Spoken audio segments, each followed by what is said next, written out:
Bonjour à tous et à tous, on va se retrouver pour une nouvelle vidéo et on va analyser cette fois-ci l'action Rémi Cointreau. Alors l'action Rémi Cointreau, depuis ses plus hauts, on le verra tout à l'heure, elle a baissé d'environ 70%, donc ce qui fait une sacrée chute. On va commencer comme d'habitude par une petite présentation au niveau de la société en allant directement sur la page du groupe, Rémi Cointreau. Et ensuite on analysera tout ce qui est les données fondamentales et ensuite on passera sur une petite analyse technique. Alors du coup Rémi Cointreau c'est une très vieille boîte, si on peut dire ça. Voilà, vous avez l'introduction. Le groupe Rémi Cointreau, dont les origines sont charentaises et remontent à 1724, résulte du rapprochement en 1990 des sociétés holding de la famille Dubreuil et Cointreau, contrôlant respectivement Rémi Martin et compagnie et Cointreau compagnie. Le groupe est aussi le fruit d'alliances successives entre différentes entreprises dans les mêmes métiers, vins et spiritueux. Donc voilà, vous avez les dates importantes, je vous laisserai regarder sur le site. Avec voilà une petite comment dire synthèse de tout ce que la société a fait durant ces années d'existence. Donc vous voyez que c'est assez rempli et que c'est une société qui est pour le coup multicentenaire. Donc voilà à peu près ce que vous avez au niveau du site sur Rémi Cointreau. Donc je vous laisserai regarder en détail, c'est assez intéressant. Ensuite, qu'est-ce que je peux vous montrer d'autre? Donc voilà, vous êtes sur le site pour notamment les investisseurs. Donc les chiffres clés, exercice 2023-2024, on est sur un CA d'1 milliard d'euros, un résultat opérationnel courant de 304 millions, marge opérationnelle courante de 25,5%, et un cours d'action qui est aux alentours de 62,45 € pour le moment, le 20 septembre. Donc ça, vous avez ensuite l'histoire qu'on a vue, la vision stratégique, les publications, etc. Donc, petite synthèse, Rémi Cointreau a l'ambition de devenir le leader mondial des spiritueux d'exception. Donc on est sur des boissons qui sont axées quand même relativement sur des boissons assez luxueuses, avec des prix assez importants. Donc ça je vous laisserai lire, on va pas faire toute la lecture, mais si vous voulez prendre des infos sur le site, allez sur le site du groupe, c'est quand même là où vous aurez les meilleurs renseignements. Donc vous avez la stratégie, la gouvernance, donc c'est quand même une société familiale. Vous voyez qu'il y a des administrateurs avec Dubreuil. Voilà, les censeurs, etc. Donc vous avez tout ça au niveau du site. Vous avez une fondation, vous avez les finances, en fait vous avez tout sur le site. Donc je vous invite à jeter un petit coup d'œil là-dessus.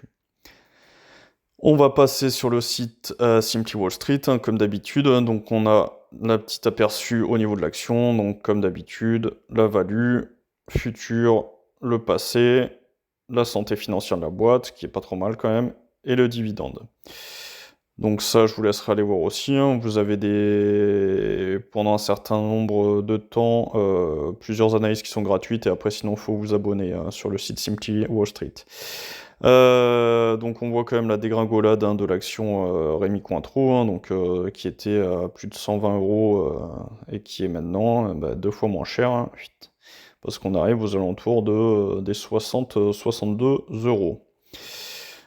Que dire d'autre concernant cette société? Donc elle a un PE ratio, un PER de 17,4, donc on va pouvoir voir à combien elle se situe au niveau de la concurrence. Donc là, la juste valeur, donc l'action serait pour le moment sous-évaluée au niveau de ses actifs, donc ce qui est quand même intéressant d'un point de vue fondamental, on n'est pas sur une action surévaluée. Ensuite, vous voyez au niveau de la concurrence comment elle se situe, avec par rapport à ses autres concurrents, on va dire, donc notamment Laurent Perrier et Pernod Ricard. Ça, Marie Brizard, vin et spiritueux, j'en parle pas, pour moi c'est pas assez solide comme société.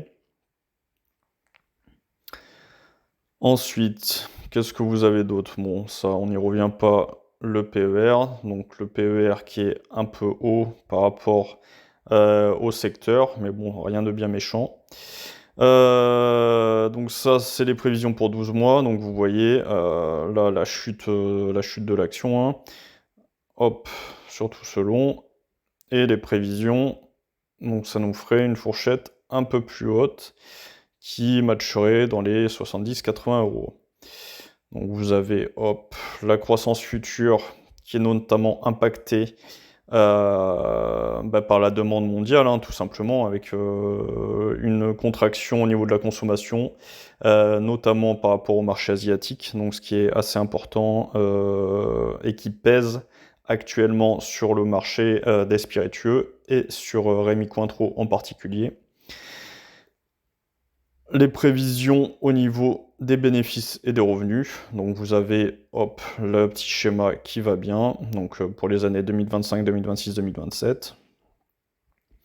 Prévision de croissance future, je vous laisserai regarder tout ça. La croissance du bénéfice par action qui devrait normalement dans les années futures être à la hausse. Et ensuite, hop, donc ça, les points clés. Donc là, vous avez l'infographie sur ce qu'il y a au niveau de Rémy Cointreau. Donc les liqueurs et spiritueux, le cognac, donc ça c'est les principaux revenus, les marques partenaires. Et après, comment est séquencé les revenus, donc avec les gains qui se trouvent ici. Que vous dire d'autre sur Rémy Cointreau? Donc ça, vous avez l'analyse, hein, pas de surprise. Ok. Ça, je vous laisserai aller voir par vous-même. C'est assez intéressant. Au niveau du bilan santé, donc Rémy Cointreau dispose d'un fonds propre de 1,8 milliard et d'une dette totale de 700 millions, ce qui porte son ratio d'endettement à 38%, 38,2%, donc ce qui est quand même plutôt bien au niveau de la société.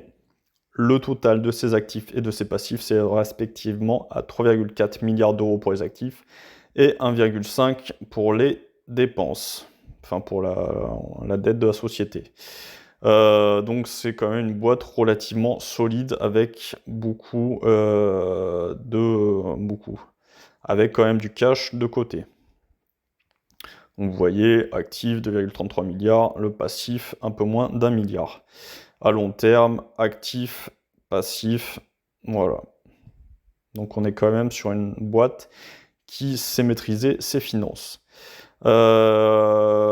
Autre chose par rapport à la dette par rapport à ses capitaux propres, donc on voit que la dette au niveau de Rémy Cointreau évolue, donc qu'elle augmente légèrement, mais qu'en même temps le flux de capitaux augmente également. Donc ce qui fait que ça nous fait une société qui est quand même stable sur le fond. Donc là, vous avez le bilan, hein, comme d'habitude. Ok, donc les autres entreprises du secteur. Au niveau du dividende, donc on a un dividende à 3,2%, un taux de redistribution à 55%, donc ce qui est assez intéressant. Voilà, ça laisse à la boîte pas mal de cash pour faire des investissements. Et également, elle redistribue ce qu'elle gagne en partie à ses actionnaires. Le seul point qui m'embête un peu avec Rémy Cointreau, c'est qu'il y a un détachement du dividende et le versement du dividende se fait 3 ou 4 mois après. Donc ça, c'est quelque chose que j'aime pas beaucoup sur ce genre de boîte. Mais bon, après, chacun voit midi à sa porte, comme on dit. Donc ok, paiement des bénéfices aux actionnaires, on l'a vu. Couverture de flux de trésorerie, un taux de distribution en espèces, ok. Donc pas couvert par le flux de trésorerie, donc ça m'étonne un peu, il faudra vérifier ça. Hop là, la gestion, bon, c'est une boîte qui est bien gérée, hein, il n'y a pas de souci là-dessus.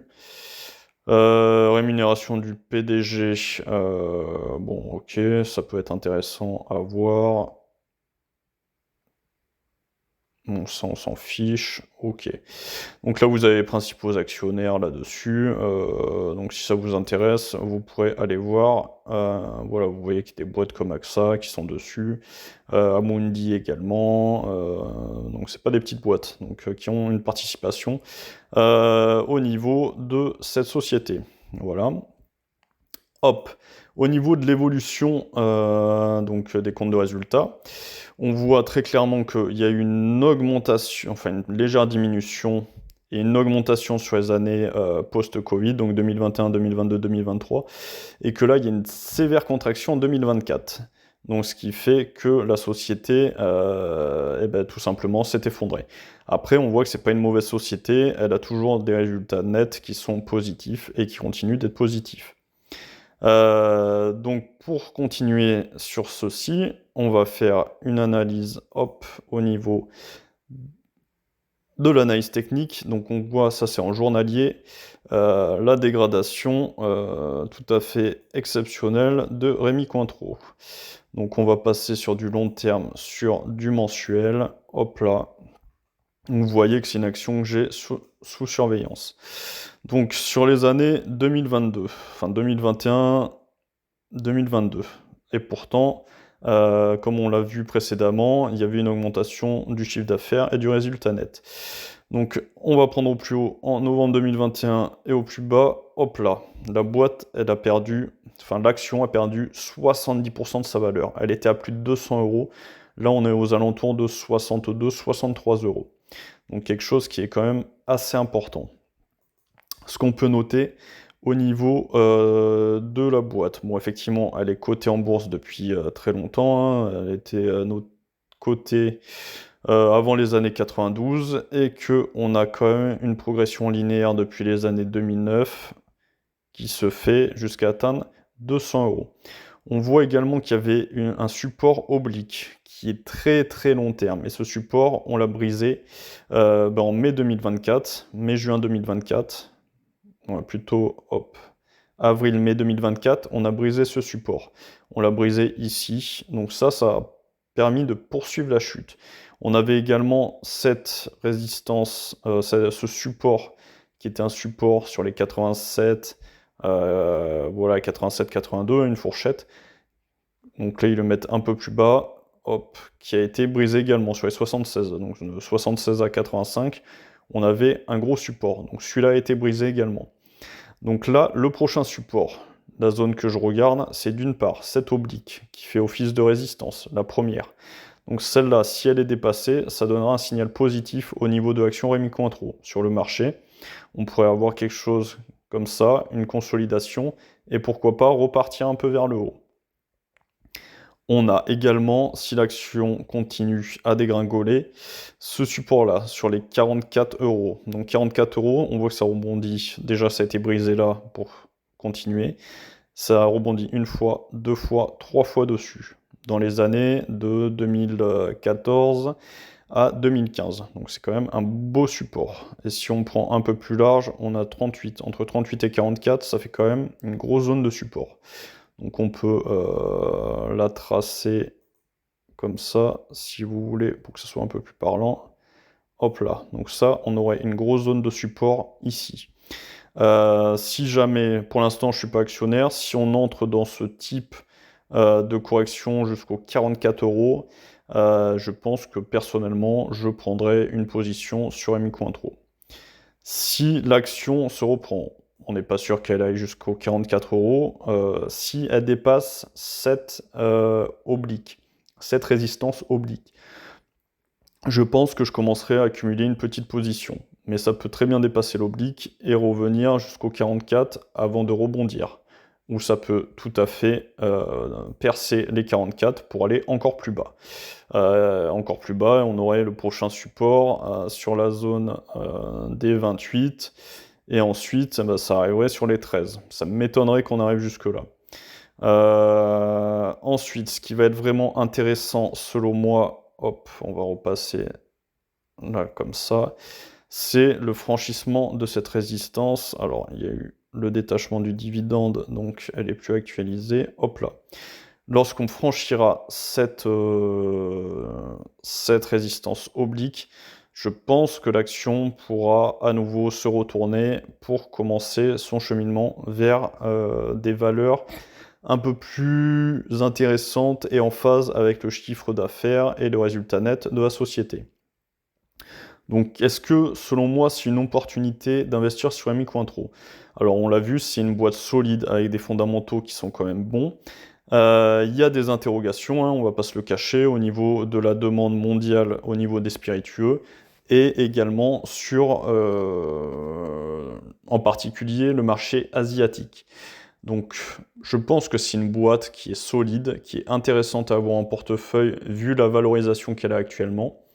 Mais pour l'instant, je ne rentrerai pas en position tant que cette dernière n'a pas franchi cette résistance oblique ou n'a pas été jusqu'à ce support pour pouvoir accumuler une première position.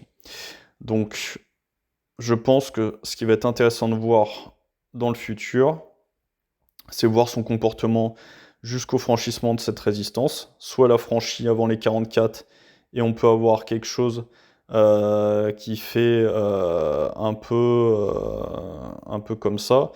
Donc ça peut arriver là, franchissement, support, hop, et après, pourquoi pas repartir là-dessus. Après, il va y avoir là-dessus cette seconde résistance oblique. Et là, si elle est franchie, je pense qu'on peut avoir quelque chose, hop, qui va se faire un peu comme ça, comme ça, comme ça, comme ça, en reprise de souffle ici.